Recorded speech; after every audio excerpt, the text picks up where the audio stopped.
Hello guys, welcome back to Nepal series day 2 या फिर video 2।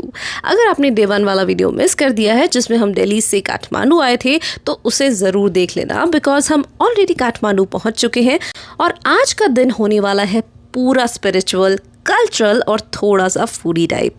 कल रात हम काठमांडू में अपने होटल में स्टे कर रहे थे और ऑनेस्टली गाइस, मुझे काठमांडू का वाइब ना बहुत पीसफुल लगा। इतनी बिजी सिटी होने के बाद भी यहाँ एक अलग ही कामनेस है और फील भी होती है। मॉर्निंग का वेदर भी बहुत प्लीजेंट था। अगर आप इंडिया से नेपाल ट्रैवल करने का प्लान बना रहे हैं तो मैं सजेस्ट करूँगी काठमांडू में मिनिमम 2 दिन तो ज़रूर रुकना, क्योंकि वर्थ इट है। सुबह सुबह हम रेडी हुए और निकल पड़े काठमांडू के सबसे फेमस और सेक्रेड प्लेस पर, जो कि था पशुपतिनाथ टेम्पल। क्योंकि यहाँ आए हैं और पशुपतिनाथ नहीं आए तो क्या खा के यहाँ पर आए हैं। Hi guys, good morning everyone. आज है हमारा सेकेंड डे, यानी कि कल हम यहाँ पर पहुँचे थे तो आज हमारा सेकेंड डे है और सेकेंड डे पे हम सबसे पहले जा रहे हैं पशुपतिनाथ मंदिर। वहाँ पर हम सुबह सुबह दर्शन इसलिए करने जा रहे हैं क्योंकि कहते हैं कि सुबह बहुत कम भीड़ होती है और उस कम भीड़ में आप जो शिवलिंग है यहाँ पर, पंचमुखी शिवलिंग है जो कहीं नहीं है, बस यहीं पर है, तो उसके दर्शन हमें बहुत अच्छे से हो जाते हैं। 5 मुख हम अच्छे से देख लेते हैं। लेकिन अगर हम वही चीज़ हम दिन में जाएं पशुपतिनाथ मंदिर तो हम इतनी आसानी से नहीं देख पाते क्योंकि क्राउड बहुत आ जाता है। तो हमने डिसाइड किया था सुबह जल्दी जाएंगे, but just because of this get ready with me and something तो हम थोड़े से लेट हो गए, बट हम जा रहे हैं और हो सका तो मैं सब कुछ रिकॉर्ड करूँगी, बट अगर नहीं हुआ तो इसलिए मैं अभी बता रही हूँ कि हम वहाँ दर्शन करने जा रहे हैं और उसके साथ साथ जो बाकी मंदिर हैं, जितने उसके आसपास के एरिया में कवर हो सकते हैं, वो हम आज करेंगे। और चलो let's go. Good morning everyone. So this is the morning of Nepal. सुबह तैयार हो गए, जान निकलना था 4:30 बजे, लेकिन एज यू नो लेट है as usual.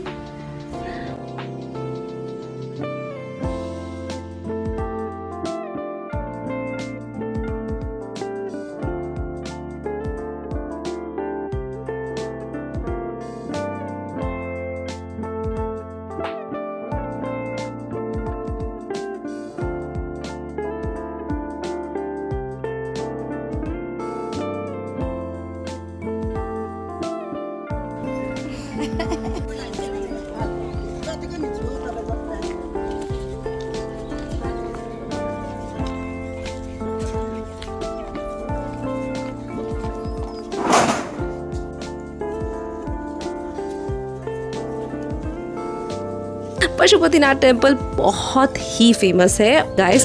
Pashupatinath temple Nepal की पहचान माना जाता है। ये टेम्पल लॉर्ड शिवा को डेडिकेट किया गया है और इसकी हिस्ट्री लगभग 1600 साल पुरानी मानी जाती है। इस टेम्पल को यूनेस्को वर्ल्ड हेरिटेज साइट का स्टेटस भी मिला हुआ है। एक इंटरेस्टिंग फैक्ट ये है कि पशुपति का मतलब होता है लॉर्ड ऑफ एनिमल्स और भगवान शिव को यहाँ पशुपतिनाथ के रूप में पूजा जाता है। टेम्पल बागमती रिवर के किनारे बना हुआ है और जैसे ही हम वहाँ पहुँचते हैं एक अलग ही स्पिरिचुअल एनर्जी फील होती है। जैसे इंडिया में गंगा को माना जाता है ना, वहाँ पर बागमती रिवर को भी सेम कंसिडर किया जाता है। अगर आप यहाँ आ रहे हो तो सिर्फ मैं टेम्पल देखकर वापस मत जाना। अगर आप यहाँ आए हो ना और सिर्फ टेम्पल देखकर वापस जा रहे हो तो वर्थ इट नहीं है, क्योंकि पूरे के पूरे प्रांगण बोल लो या पूरा जो मंदिर का कॉम्प्लेक्स है उसमें इतने सारे मंदिर है ना, छोटे छोटे मंदिर शिव के एक अलाइनमेंट है और बहुत सारे मंदिर है। टेल यू, यहाँ नंदी जी की ह्यूज स्टैचू है, बागमती रिवर के घाट्स है और पूरे एरिया में शिव भक्ति का एक अलग ही एटमॉस्फेयर फील होता है। इंडियन डिवोटीज के लिए एक अच्छी बात यह है कि यहाँ एंट्री फ्री है और आप आसानी से दर्शन कर सकते हो। हमने आराम से पूरा टेम्पल कॉम्प्लेक्स एक्सप्लोर किया और सच कहूँ तो यहाँ आकर मन को बहुत शांति मिली। पशुपतिनाथ टेम्पल से हमारी नेक्स्ट डेस्टिनेशन थी माँ शक्तिपीठ। गाइस, काठमांडू में फेमस गुहेश्वरी टेम्पल को एक शक्तिपीठ माना जाता है और ये पशुपतिनाथ टेम्पल से सिर्फ लगभग 1 किलोमीटर की डिस्टेंस पर है। कहते हैं जब माँ पार्वती ने अपने आप को अग्निदेव को समर्पित कर दिया था तो शिव भगवान ने उनको अपने हाथों में उठाकर सारी सृष्टि में एक भ्रमण लिया था, जिसमें उनके अंग जगह जगह गिर गए थे, जिसे हम शक्तिपीठ के रूप में जानते हैं। तो उन शक्तिपीठों में से एक शक्तिपीठ यहाँ पर है। मतलब आप इजीली दोनों जगह को एक ही ट्रिप में कवर कर सकते हो। बहुत डिवोटीज बिलीव करते हैं कि माँ सती के अंग यहाँ गिरे थे, इसी वजह से इस जगह का बहुत स्पिरिचुअल इंपॉर्टेंस भी है। हमने माँ के दर्शन किए और ऑनेस्टली टेम्पल का एटमॉस्फेयर बहुत डिवाइन था। यहाँ बहुत ज़्यादा शोर शराबा नहीं था, इसलिए आप पीसफुल दर्शन कर सकते हैं। दर्शन के बाद हम थोड़ा काठमांडू को लोकल पर्सपेक्टिव से एक्सपीरियंस करना चाहते थे और फिर हम निकल पड़े काठमांडू की मार्केट स्ट्रीट्स की तरफ। गाइस, मुझे पर्सनली काठमांडू की लोकल स्ट्रीट्स बहुत पसंद आई। यहाँ के मार्केट्स में आपको traditional handicrafts, prayer flags, singing bowls, woollen clothes, fridge magnets और सोवेनियर मिल जाएंगे। अगर आप इंडिया से नेपाल आ रहे हो और फैमिली और फ्रेंड्स के लिए गिफ्ट्स लेने हैं तो काठमांडू का मार्केट परफेक्ट प्लेस है। एक और चीज़ जो मुझे यहाँ अच्छी लगी वो है लोगों की सिंप्लिसिटी।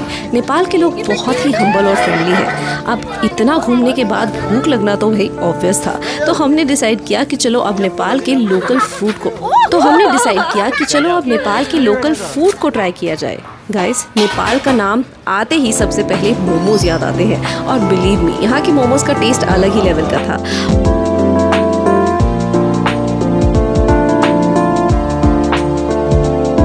नेपाल का जो फूड टेस्ट है ना वो काफ़ी क्लोज है इंडिया के, इसलिए वेजिटेरियन ट्रैवलर्स को भी यहाँ बहुत ऑप्शंस मिल जाते हैं।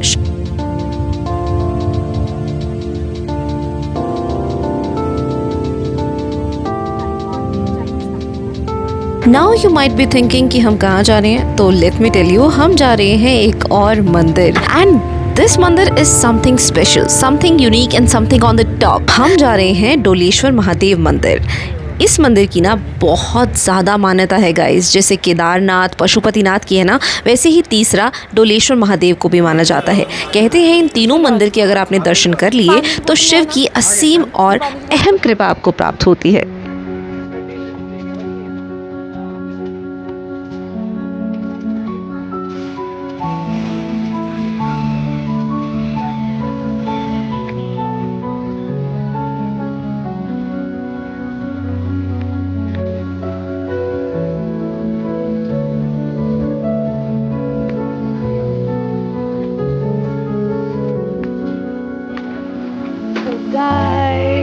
हम जा रहे हैं ये दूसरे मंदिर। यहाँ पर ना बहुत सारे शिव, मुझे तो लगता है कि मैं हूँ तो कृष्ण लेकिन मुझे शिव भी वहाँ पे आ चुकी है। कहते हैं ना जब आप कृष्ण होते हैं तो शिव आपको बहुत कृष्ण की रात से आपको पसंद करते हैं। सुंदर से वो हर महादेव।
शाम होने लगी थी और अब हम जा रहे थे काठमांडू के सबसे ब्यूटीफुल प्लेस में, जो कि था स्तूपा।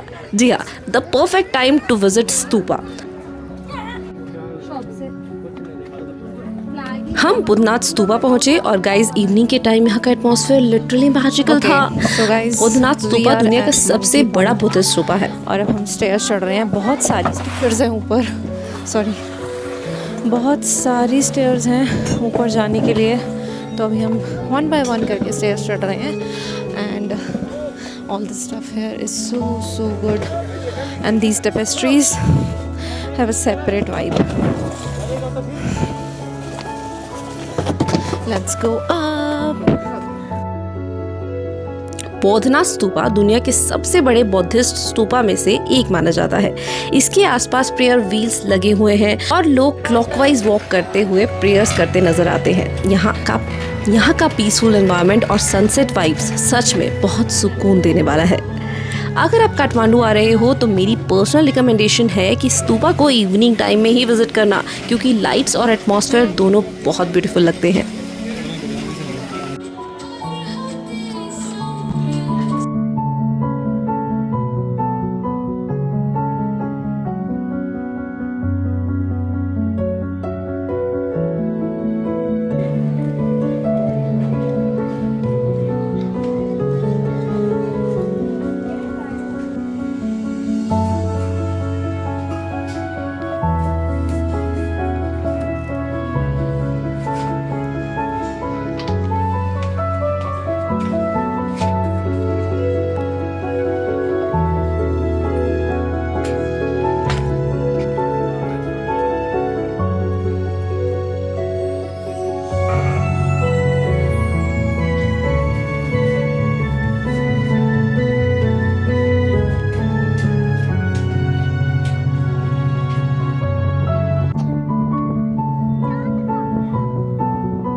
पूरा दिन एक्सप्लोर करने के बाद हम वापस अपने होटल आ गए। सच कहूँ तो डे 2 ने हमें spiritually, culture, history, food and local life का परफेक्ट कॉम्बिनेशन दिया।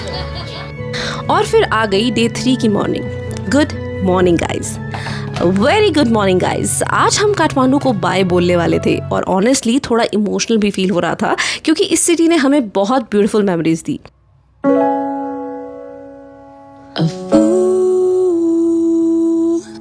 हम सुबह जल्दी उठ के फटाफट रेडी हुए और निकल गए अपने एयरपोर्ट के तरफ, क्योंकि अब हमारी नेक्स्ट डेस्टिनेशन थी नेपाल का सबसे beautiful city and that is Pokhara.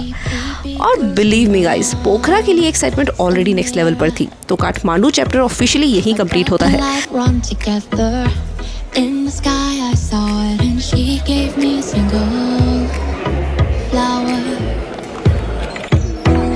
Your future is warm and bright. In the meantime, brush inside. Feel warm inside. You let me know I'm filled. So if you are hit by your ruthless fire, instead of you.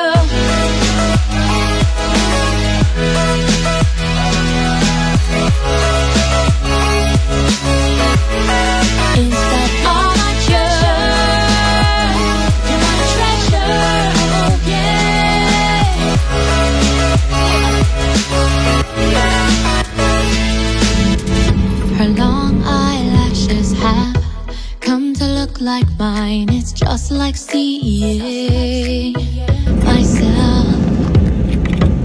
Such an insane society, but you're no exception. You will meet with disaster. That's why I hope your future is warm and bright. In the meantime, brush your innocent hair.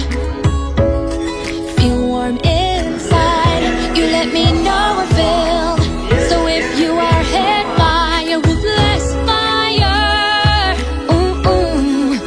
That